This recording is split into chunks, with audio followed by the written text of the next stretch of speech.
Hi friends, శివుని తలపైన గంగ ఎందుకు ఉంటుందో మీకు తెలుసా?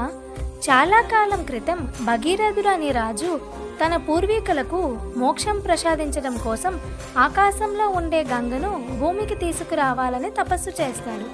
అతని తపస్సుకు మెచ్చిన గంగ భూమికి రావడానికి అంగీకరిస్తుంది.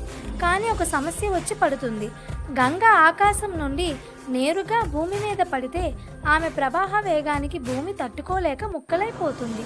ఆ వేగాన్ని భరించడం కేవలం శివుడికే సాధ్యమని భావించిన భగీరథుడు శివుణ్ణి ప్రార్థించాడు. గంగ తన వేగంతో శివుణ్ణి కూడా పాతాళానికి తీసేయగలనని గర్వంగా ఆకాశం నుండి దిగివచ్చింది.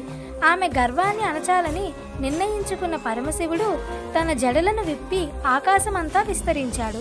ఆకాశం నుండి పడుతున్న గంగ మొత్తం శివుని జటాజుటంలో చిక్కుకుపోయింది. ఆమెకు బయటకు వచ్చే దారి కూడా దొరకలేదు. చివరికి భగీరథుడు మళ్ళీ ప్రార్థించగా శివుడు శాంతించి తన జడల నుండి గంగను ఒక చిన్న పాయగా భూమి మీదకు వదిలాడు. అలా గంగ గర్వం అణిగి భూమి మీద ప్రవహిస్తూ అందరికీ పవిత్రతను చేకూర్చింది. శివుడు గంగను ధరించడం వల్ల ఆయన్ను గంగాధరుడు అని కూడా అంటారు.